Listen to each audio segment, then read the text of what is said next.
And I'm also gonna reassess what I feel is like low quality. So the first thing that I want to say is that like I think that I will shop at the dollar store, but I'm gonna stop buying some of like the really bad stuff at the dollar store. Hey there, my handsome and pretty little Cobras, and welcome back to the Cobra's Nest. For those of you who are new, my name is Mignon Cobra and I make minimalism videos. So today's minimalism video is going to be 10 things that I am not buying in 2023, and I hope that this can help somebody else out, because you guys know that I have finished my minimalism break. I am feeling fully satisfied and happy with my shoppings. Yeah, this year we're gonna go hard, we're gonna live in abundance, we're gonna live our best life. Discipline is the name of the game, and I figured, you know what, I'm gonna share that with my little Cobra babies. Let's just get right into the video. Let's get it, let's go. Woo. So number one, new clothes. So my favorite thing to have bought during my minimalism break was buying clothes. I love clothes, more so than makeup, I'll be honest. I used to use makeup as a crutch because I was like, I can't buy clothes because I live in the dorm room. Everything has to fit in a luggage. I might as well just buy makeup. But I love buying new clothes, and I do have a very unconventional minimalistic take on new clothes. But for 2023, let me explain the breakdown of what I'm going to be doing differently. So you guys know that I am on a low clothes buy for this year. I tried it as a no buy. Honestly, it didn't work. It failed. It became worse. Like, knowing that I couldn't buy anything made everything so much worse. So instead, what I'm going to do is I'm going to allow myself to buy a few nice things that I want, but I'm going to be a little bit more intentional, even more intentional. I want to buy it when it's on sale. So I'm not telling myself I can't buy from my favorite stores. I am a brand whore, so I'm still going to buy from Aritzia and Lulu, but I'm going to make it more challenging and more fun for myself and actually shop the sales. So I'm going to tell myself that you can't buy it if it's full price. I figured that that would help me out, but at the same time, it still has to meet my criterion. I'm still going to buy quality over quantity. I'm not going to buy a weird color just because it's on sale. That's not what we're going to do. We're going to buy it on sale, but it still needs to be my size and my colorway. And if it doesn't fit that, it doesn't matter that it's on sale. We're not buying that. The other thing is I'm going to be very diligent. I have been diligent about tracking it, but I'm going to be even more diligent. I'm going to try to do like updates with you guys in my budgeting videos. I'm going to track it. I'm going to try my best to keep my clothing buying to under $100 a month. That just works for me. If I don't even spend any at all, that's great, but we're going to do our best to not go over that at all, no matter what. And if money spills over, I can spill it over into the next month. I like those type of, flexibility, so that is something that I'm going to be doing. I'm going to try to thrift. I wasn't too crazy about thrifting in previous years. It just, my mental paradigm was not there. I was like, I can't buy anything, and the only thing I can buy is just like used clothing. My self-esteem was just not there. It was just dragging through the ground. I think in 2021, like, my mental health was like really messed up. I was not in a good place, and thrifting did not resonate with me. But I think I might give it a shot in these upcoming months. Give it a try, see what I find. Okay, number two, less Starbucks. So there's nothing wrong with Starbucks. I love Starbucks. I own Starbucks stock, so technically this tip doesn't really work. I mean, like, you would think I should actually drink more Starbucks. I own the company stocks. But for me personally, I think that, I don't know, I just like to challenge myself. I'm crazy like that. And I was like, why don't you like get less Starbucks? Like, if I still want Starbucks, like, I'll still get it. But I want to buy a little bit less Starbucks and a little bit more Timmy's and McDonald's, just to kind of be in that frugal vibe for 2023. Like, I want to live in abundance. So I want to do it so that if I want to buy something, I can have it more often. And obviously with Timmy's being $1 and like Starbucks being $5, I can buy 5 Timmy's for $1. I also drink Starbucks at home too. That might be another reason why I'm not as crazy about it. Like, I buy the Nespresso Starbucks pod, so I have it at home. So it's like, kind of feel like I want to switch it up and get Timmy's and McDonald's while I'm out.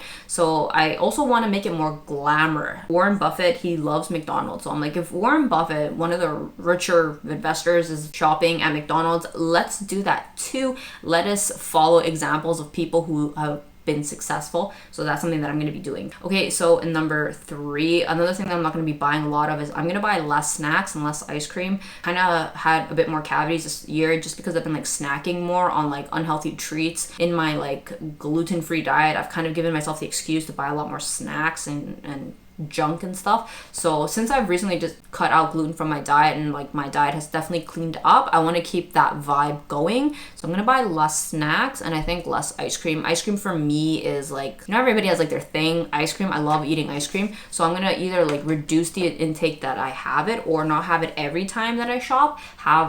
Buy some ice cream every other week. That way I don't feel as restrictive. But yeah, essentially that's why I'm saying like no ice cream. I'm just saying like less ice cream. Okay, number 4, I'm gonna stop with the low quality stuff, and I'm also gonna reassess what I feel is like low quality. So the first thing that I want to say is that like I think that I will shop at the dollar store, but I'm gonna stop buying some of like the really bad stuff at the dollar store, and instead I'm gonna try to buy better quality stuff so I can recognize good quality when I see it, and it doesn't matter where I buy it. I'm gonna try to be less of like a brand whore. Another thing is that like I want to shop at Hudson Bay and I want to buy like better quality items. I think that in my minimalism break, when I allowed myself to buy really good quality items, some of these quality items, like the quality is just so much better. And like obviously I know that this is like a financial tip. This is not advice that I want to give to other people. This is just personally what works for me. I am a lot happier with the cost per wear when I have quality items. So I'm just gonna try my best to avoid low quality items. Low quality items, not necessarily like the price. Like you can buy quality item stuff and you can get it on sale or you can get it at a discount. You know, like, it's not low money, low cost. It's just I want to avoid low quality if I can. Like some of the stuff that I was buying from Walmart, like the George stuff, the stuff is just garbage, and if I can avoid it, I would rather not buy that stuff. Okay, number 5, I'm gonna try to be less of a brand whore. I love me Champion stuff, but like recently I've been telling myself, like, especially now that I've picked up some like solid pieces, like the Nobo stuff, like these Aritzia dupes are like freaking amazing. I've been telling myself, don't be so much of a brand whore. Like, yes, I know that you like the logo and you want to rep it, but I'll be honest, as I reflected upon this entire year of minimalism, I think I was just compensating for all of the years that I couldn't buy the things that I wanted to buy. So I kind of went crazy, which I totally needed for my mental health. But yeah, like I definitely went crazy in my minimalism break on buying like all the brands that I wanted to buy. I don't regret it, and I'm not bringing shame to the table, but it's something that I'm going to be working on for 2023. It's going to be like less of a brand whore. Try to not like pay for the branding, if that makes any sense. Like if the quality's there, like I'd love that, but like I kind of want to buy more middle tier. I think middle of the road is the best road, as is said in Zen. Middle of the road is going to be fine for me, and so I think that I might probably shop a little bit more at H&M. I don't know what else is middle of the road. Maybe Aritzia, but maybe I don't have to go as high as Lulu, but I don't have to go as low as Walmart. That would be really good. Another thing is I'm going to decrease my luxury purchases. Like I'm really happy that I bought my YSL perfume. That was really nice, but I'm going to save those things only for my birthday, and I think that would be solid. That would be really good for this minimalism year. Okay, number 6 is I don't want to do physical gifts anymore for people and for people's birthdays. I don't want to add more clutter to people's lives. I think that like in line with coming back to minimalism, I think that I would like to impose my values on other people.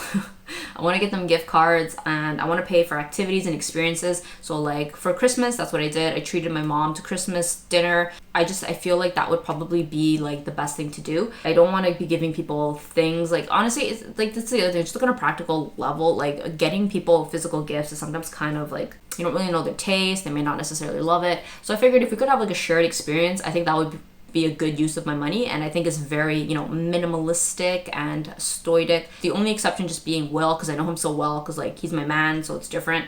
But beyond that, everybody else, y'all getting gift cards. So yeah, comment down below what are some things you will not be buying in 2023. I know that these lists are very personal, so take this as a grain of salt. If there's something on this list that was like your vibe, like it's just for me personally, this is what I'm doing for 2023. So yeah, thank you so much for having taken the time to watch, and I'll see you guys in the next one. Bye.